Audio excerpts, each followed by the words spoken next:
Hello friends, welcome to Riya's classes. Welcome to another session where we will continue with Unit 7 Product Concepts and Classification.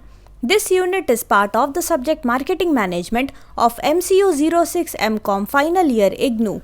Before we begin, if you like the videos that I'm sharing, do hit the like button.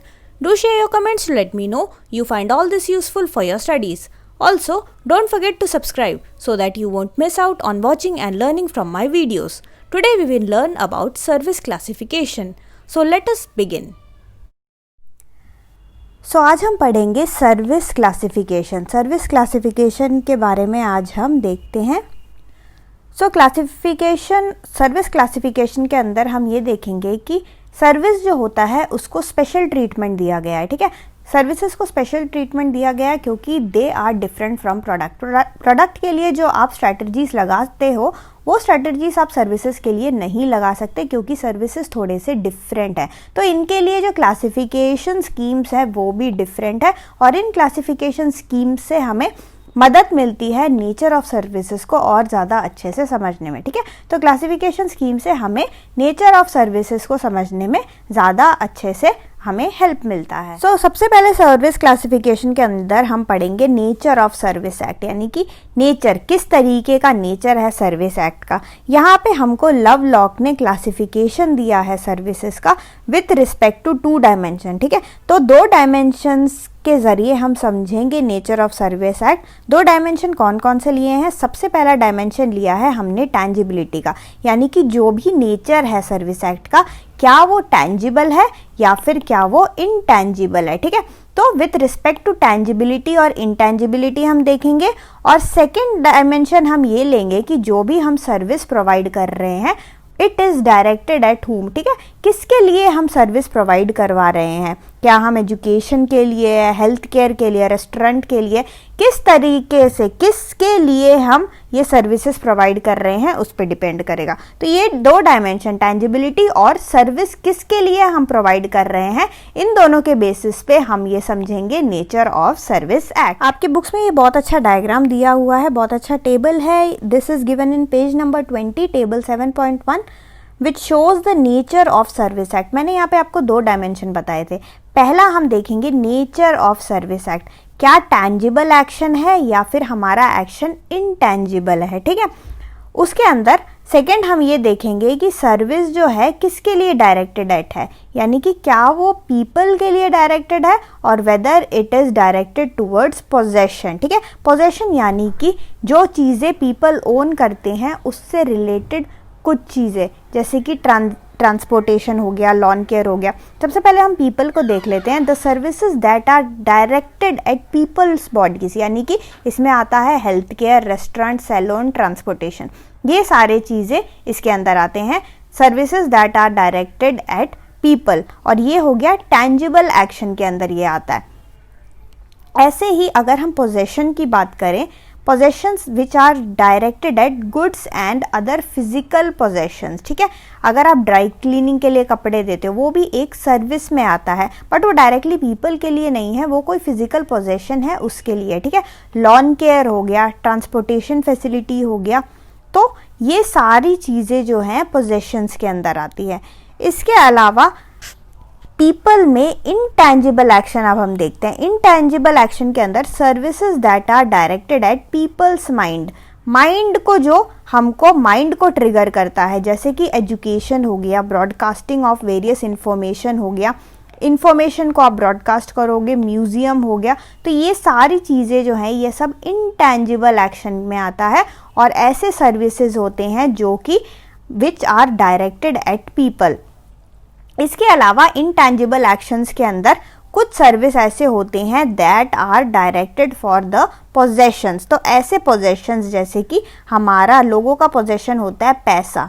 ठीक है, पैसा हो गया और कोई legal problems उनको आती हैं तो वो क्या करते हैं, लीगल सर्विसेज लेते हैं। पैसे को मैनेज करने के लिए वो बैंकिंग सर्विस लेते हैं। तो पैसा जो है लोगों का पोजेशन है। ठीक है, और पोजेशन को मैनेज करने के लिए, पैसा एक पोजेशन है, उसको मैनेज करने के लिए उसने बैंकिंग सर्विसेज को यूज़ किया। तो ये एक इनटैंजिबल एक्शन के अंदर आता है and it is directed at the possession of the people, ठीक है। तो यहाँ पे services that are directed at intangible asset, इसके अंदर बैंकिंग आएगा, लीगल सर्विस आएगा, कोई इंश्योरेंस एक बंदा कराता है, इंश्योरेंस भी इसके अंदर आता है, अकाउंटिंग, सीए वगैरह से आप अकाउंटिंग कराते हो, कोई भी अकाउंटिंग सर्विसेज आप लेते हो, ये सारा इंटेंजिबल एक्शन में आता है which is directed at your possession, ठीक है। तो ये पोजेशन में आएगा, पीपल में नहीं आएगा।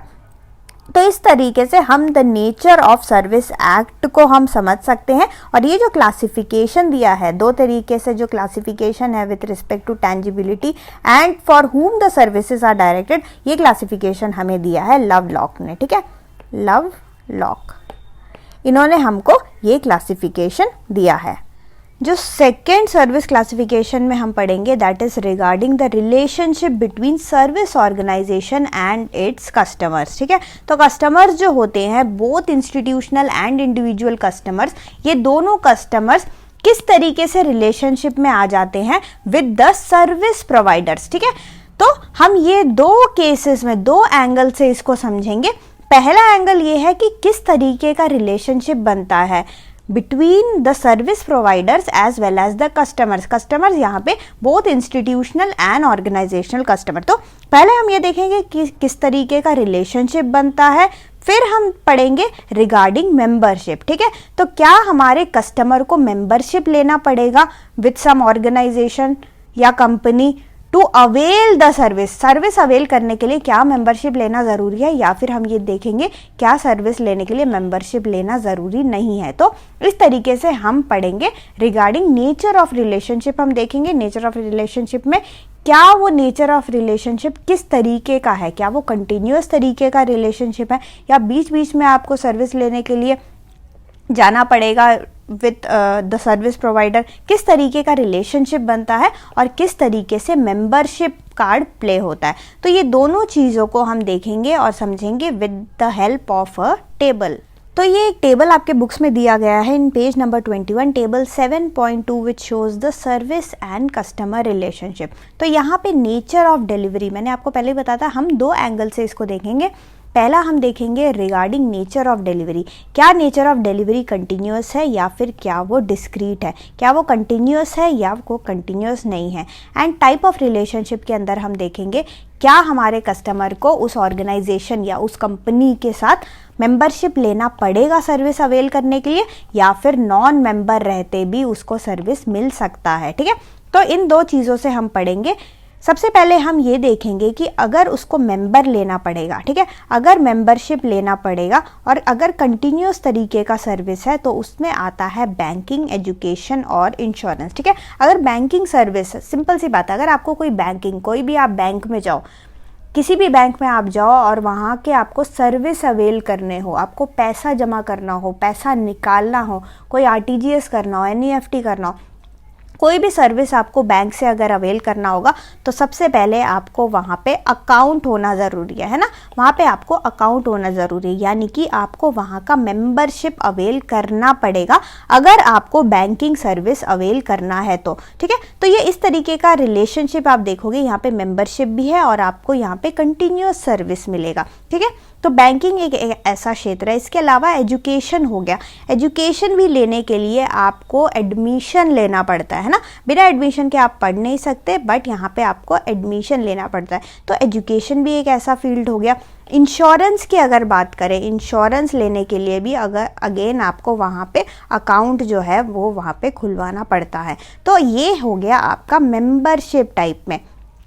अगर हम यही चीज़ डिस्क्रीट में बात करें, यानी कि ऐसे सर्विसेज जो कि कंटिन्यूअस नेचर के नहीं हैं, जो कंटिन्यूअस नेचर के नहीं है, उसमें आता है commuter ticket, theatre seat subscription. Theatre seat का अगर आप सब्सक्रिप्शन लोगे तो वो कंटिन्यूअस कोई चीज़ नहीं है, वो कुछ टाइम के लिए चीज़ रहता है, वो कंटिन्यूअस बिल्कुल भी नहीं रहता, बट उसके लिए आपको मेंबरशिप भी चाहिए होता है, ये लिमिटेड टाइम के लिए होता है, ठीक है। यहाँ पे कंटिन्यूअस नेचर ऑफ डिलीवरी जो है it is not continuous but it is discrete.